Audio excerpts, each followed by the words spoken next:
Oh, how's it going today? So we're back, and what I've done here is I've taken and drawn that connector on the back. It looks kind of messy. Yeah, my drawing does too. It matches, it's a set. So basically this isn't really a schematic so much as kind of a pictorial. One of the things I do that you don't see me do this hardly ever, but I do it, is I go to the store around time when school gets kicked back in gear. You can get these little college composition books. They're probably about $1.25, and this lets me keep notes on about 5 to 10 radios, and I just write, what's in the title there, what the radio is, maybe the serial number, and just jot down little notes, and it helps me keep track of things. One of the other things I've done here is I've taken the time to go to the internet and find the schematic for this radio. And this one isn't so much a schematic as it was a service bulletin, but that's okay, it does the same thing.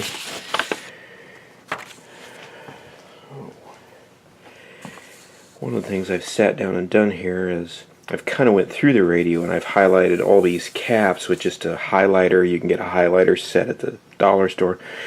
And what I do is I highlight the caps or components I want to look into or check up on.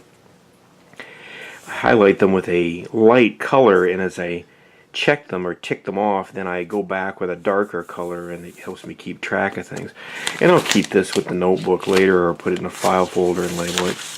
There's also some alignment information in here and a few other good little pieces of information, tube layout, kind of some component layouts, even though it's hard to see. Here's voltages for some of the tubes.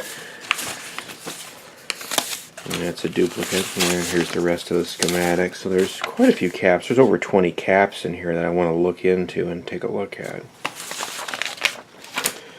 So like I said, I just drew the back of this, and this is what my final layout's going to be for that jack on the back there. Basically, I'm stripping away a number of wires and restoring some of them that have been chopped off. There really isn't a terrible lot on that jack. There's a kind of a tap for the power supply. There's a lead for the center tap for the power transformer. There's a couple grounds, and then there's the filament power lead. Normally there would be a little plug that plugged into this jack to jumper the filament lead, and that's cleverly missing, and I don't have one right off the bat, so I've just taken a little piece of solder braid and made a U shape inside the radio and just tacked that in there for now. So let's take a look and see how far we've gotten. Well, a little work has taken place here. So like I said, I redid this jack, kind of tried to neaten it up. I investigated a few of these mysteries. Remember, when we started this, there was a loose wire floating around over here. Basically, somebody rewired the power or the standby receive switch. I'm not sure what they were trying to do there. And that wire was actually the ground wire that would have went there originally. So I cleaned all this junk out of here, just started over, and reattached that wire. I've also put the volume, or the on-off tone control back in its mounting there, just to get it out of the way so it isn't loose flying around in there. Unfortunately, when I was doing that, I discovered that the reason this control is loose is because the on-off part of it seems to be stuck on. I guess that's annoying, but it's better than being stuck off.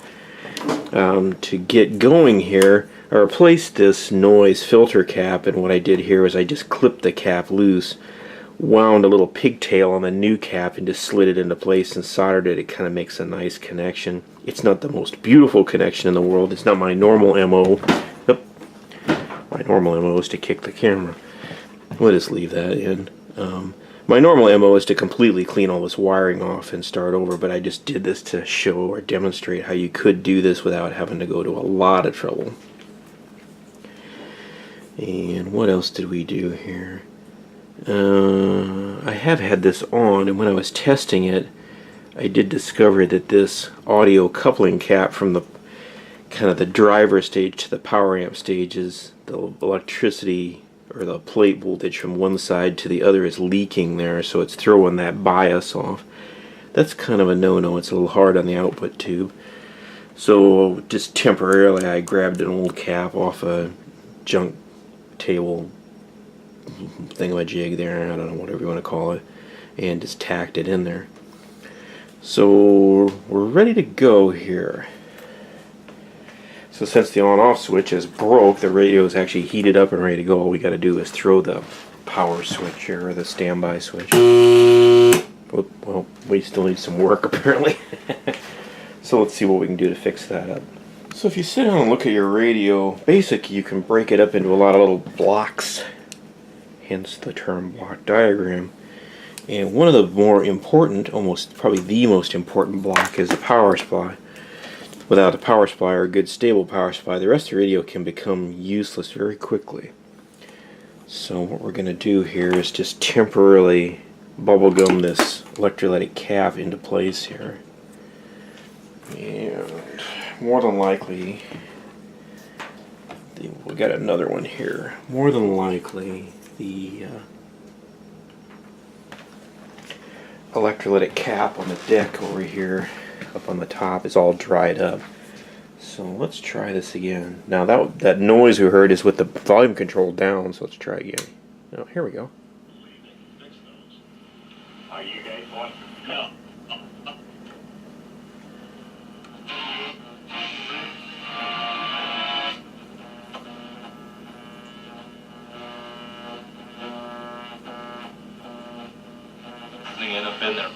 Oh, so that wasn't so horrible.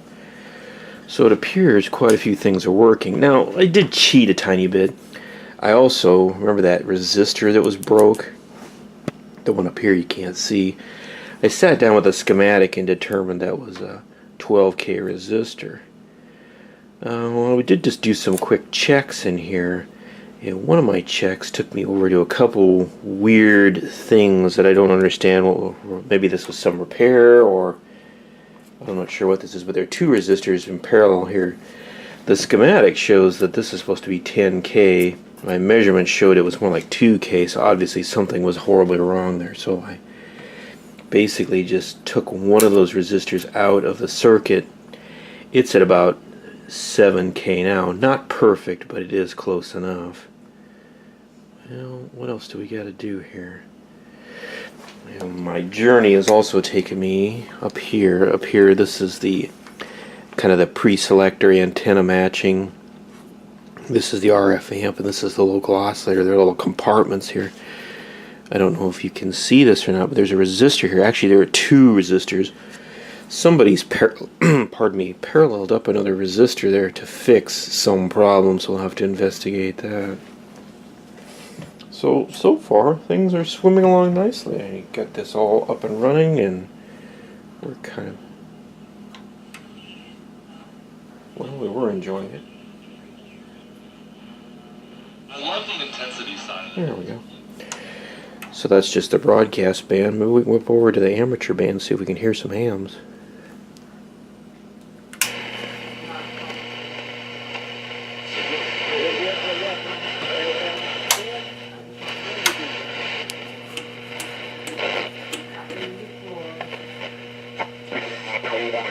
Well, there's some hams.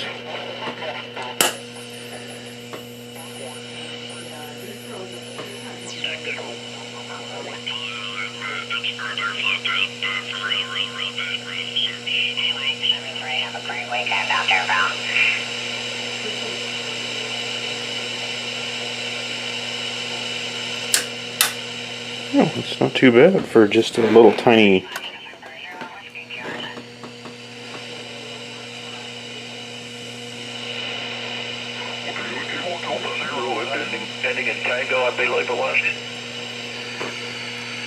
Not too bad.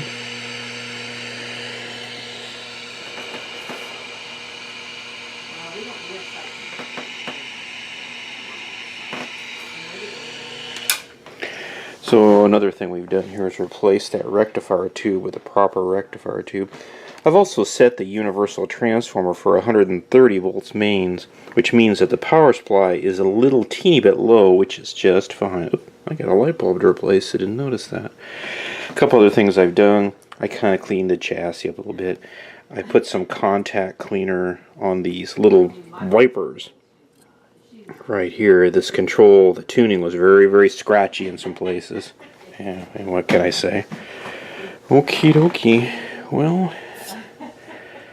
So we're off to a pretty good start. Things are working, nothing's blowing up yet.